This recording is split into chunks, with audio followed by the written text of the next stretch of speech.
Pois é, de fato, eu sou viciada numa droga. E quando eu percebo, assim, o meu nível de abstinência, eu começo a ficar muito nervosa, agitada. Como falar de domínio próprio se eu tenho um vício, se eu não consigo controlar o meu corpo, se eu preciso disso pra conseguir viver?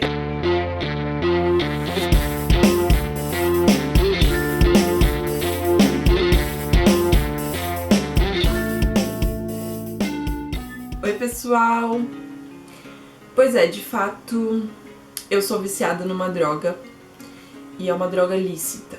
É uma droga que está na casa de todas as pessoas e que, se consumida de maneira exagerada, ela pode viciar e ela pode trazer sérias consequências.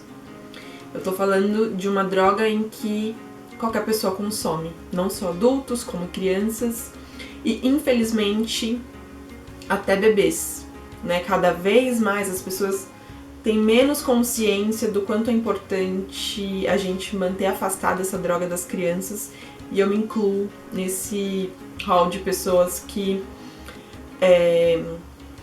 dá esse tipo de droga para as crianças. E eu tô falando do açúcar. Ah, mas que exagero! É só o açúcar. A gente acaba não tendo noção do quanto é um produto químico, porque aquilo é completamente químico, e o quanto ele pode prejudicar cada pessoa. Por que eu tô falando isso? Por que isso tem me incomodado? Por que eu me dei conta do quanto eu sou viciado nisso? Eu comecei a me dar conta do quanto eu estava me alimentando mal. E muitas das vezes eu acabo não vendo isso no meu corpo. Não que eu tenha um corpo escultural maravilhoso, né? Como uma modelo, uma atriz de novela, mas eu não sou gorda. Não sou magrela, mas não sou gorda.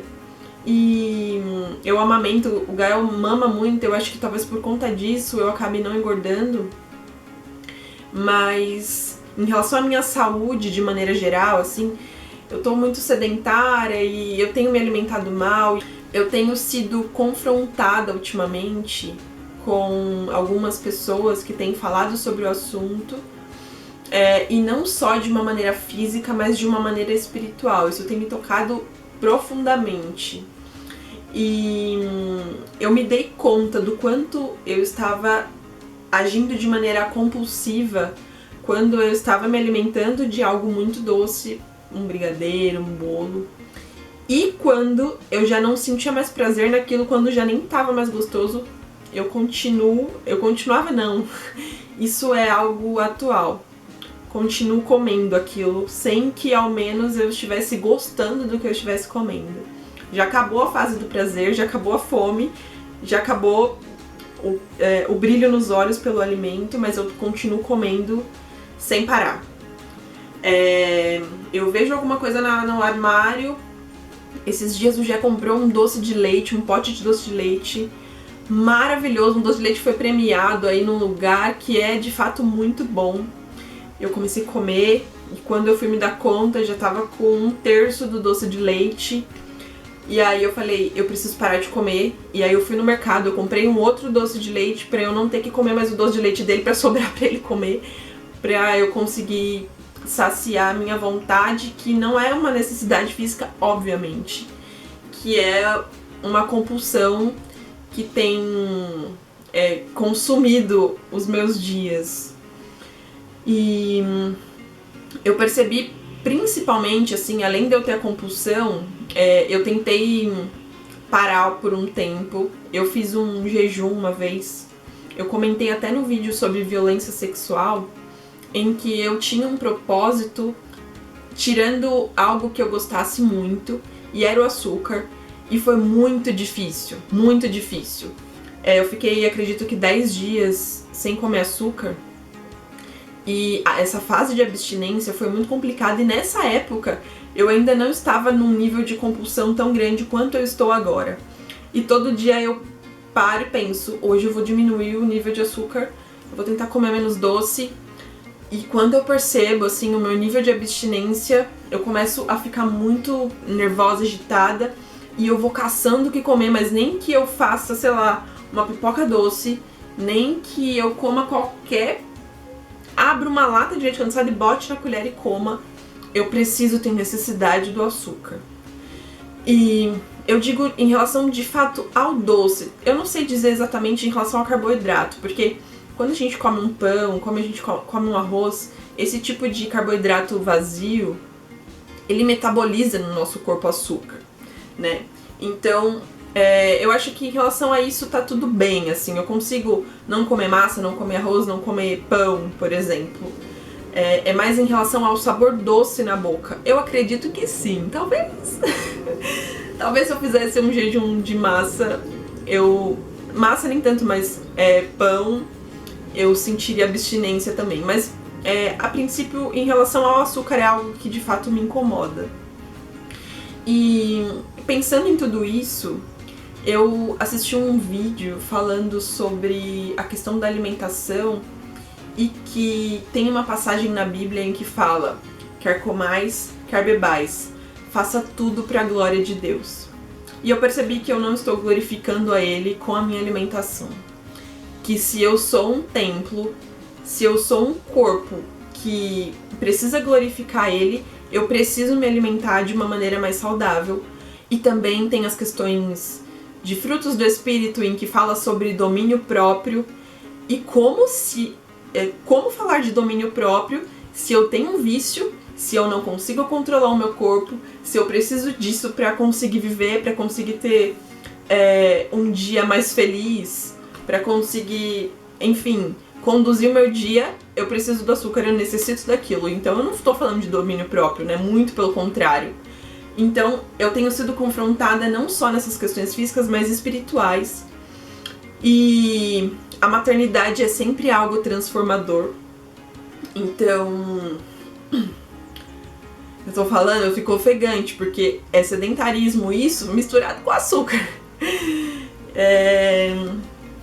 A maternidade é algo que me transformou muito. E quando o Ian nasceu, eu estudei muito sobre alimentação. Eu estava muito focada em alimentá-lo de uma maneira em que o corpo dele fosse nutrido e não simplesmente comida por comida. Eu tenho um documentário no Netflix, no YouTube, que se chama Muito Além do Peso, que fala sobre obesidade infantil, que fala sobre alimentação, que a alimentação é o que de fato mais mata no mundo, porque não é porque eu comi um negócio que eu vou lá morrer, né, assim, do nada. Mas isso pode ocasionar muitas doenças e muitos problemas muito sérios. E eu sempre alimentei o Ian, assim, ele não comia sal, ele não comia açúcar.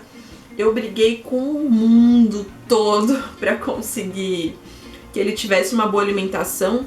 E hoje ele com 5 anos, é incrível, assim, como eu colho os frutos de todo esse trabalho dessa primeira infância dele, desses primeiros 2 anos dele, cuidando da alimentação dele. E ele tem uma alimentação completamente invejável, porque ele tem prazer em se alimentar de legume, verdura nem tanto, assim, que ele não gosta da textura.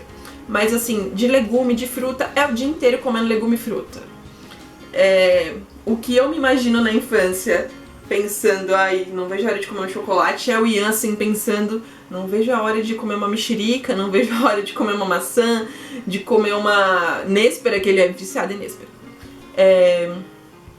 E aí, quando eu passei por esse processo, né? Aí o Ian chegou até os 3 anos e foi quando eu tive o Gael. A gravidez do Gael, ela foi complicada no sentido de muita ansiedade, porque não foi uma gravidez que eu desejei, não foi algo que eu tenha planejado. E eu odiei, assim, poder frustrar os meus sonhos, os meus planos em relação a tantas coisas com uma gravidez. E quando ele nasceu, aliás, até na gravidez mesmo, a minha alimentação já desandou. Depois que ele nasceu, piorou. E é óbvio que os nossos filhos são espelho do que nós somos, né? E o Gael, diferente do Ian, ele começou muito cedo a comer doces. E hoje ele com 2 anos, assim, é um sofrimento para conseguir que ele tenha prazer numa fruta, num legume, em qualquer outro tipo de comida. Até porque ele mama muito, enfim, esse aí é outro assunto. Mas ele larga qualquer tipo de fruta pra comer um chocolate, pra comer uma bala. E, enfim, eu consigo enxergar o quanto o investimento em um resultou em algo muito bom e foi muito difícil, e um não investimento no outro, um caminho relaxado e de qualquer jeito, tem resultado numa alimentação bem trágica. E se a gente parar pra pensar como a gente educa os nossos filhos, eu digo isso de uma maneira geral, aqui em casa já aconteceram algumas vezes, mas a sobremesa, o doce, o açúcar, é sempre tido como uma recompensa, né? Então, o processo da comida, do jantar, do almoço, do café da manhã, a gente não enxerga, não ensina como algo prazeroso. O prazeroso é o que vem depois. Então, assim, a criança tá se alimentando e a gente fala assim, tem que comer tudo, se não comer tudo não vai ter a sobremesa. Então é como se fosse algo punitivo, o almoço, o jantar, a alimentação é algo punitivo, né? A sobremesa é a recompensa, o legal é o que vem depois, o legal é a sobremesa. E a gente não ensina a criança a ter prazer em todo esse processo, que se alimentar de uma boa comida, que se alimentar de legume, de cereais, de grãos, que tudo isso, né, enfim, eu não sou nutricionista, dos vegetais, tudo isso é tão prazeroso quanto pode ser a sobremesa. E além dessas questões da maternidade, né, do nosso tratar com os filhos, eu penso que eu quero muito futuramente me imaginar daqui 20, 30 anos tendo uma vida saudável, tendo qualidade de vida, podendo usufruir dos meus filhos adultos, de netos. E eu sei que para isso é um depósito. Eu preciso depositar hoje, investir hoje na minha saúde, que a juventude é um momento que a gente tem poucas doenças, né? Nós somos um grupo de risco, então eu preciso investir agora para que lá no futuro, quando eu estiver um pouco mais vulnerável, com uma saúde mais debilitada, eu consiga colher os frutos de todo esse investimento de hoje.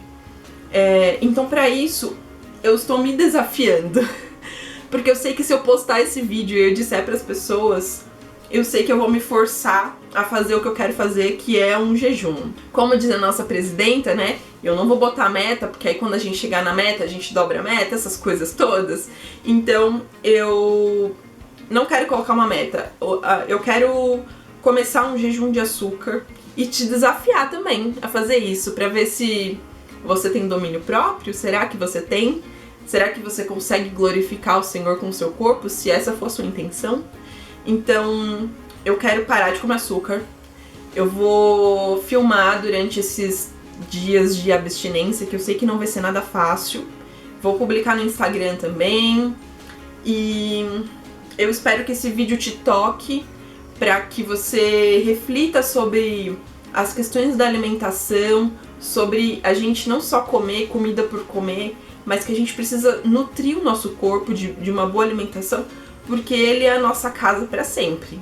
Você pode mudar de um apartamento para uma casa maior, para uma casa menor, para qualquer tipo de casa, mas o seu corpo, ele é a sua casa, a casa da sua alma e do seu espírito para sempre, até que a gente finde aqui na Terra. Então, obrigado por assistir esse vídeo até aqui. Se você gostou desse vídeo, curte, compartilha ele com algum amigo. Comenta aqui embaixo se você tem algum tipo de vício também. E eu te agradeço por me ouvir até aqui. Vamos caminhar juntos nesse processo. Espero que eu vença, porque esse tipo de vício, ele não é só... Não dá pra ser... Não necessariamente é possível ser tratado só com força de vontade, é também um passo importante. Se você tem um vício, a depender do vício, do grau desse vício, é preciso uma ajuda profissional, talvez um médico, para que tenha quimicamente, você seja tratado quimicamente com remédios, principalmente um psicólogo, para que seja tratado outras causas. Eu vou tentar por enquanto dessa maneira, e eu espero que eu consiga. E que, se não for possível, é importante que tenha algum tipo de ajuda de um psicólogo que seja especialista em transtornos alimentares, enfim. Bom, é isso. Obrigada, um beijo e até mais.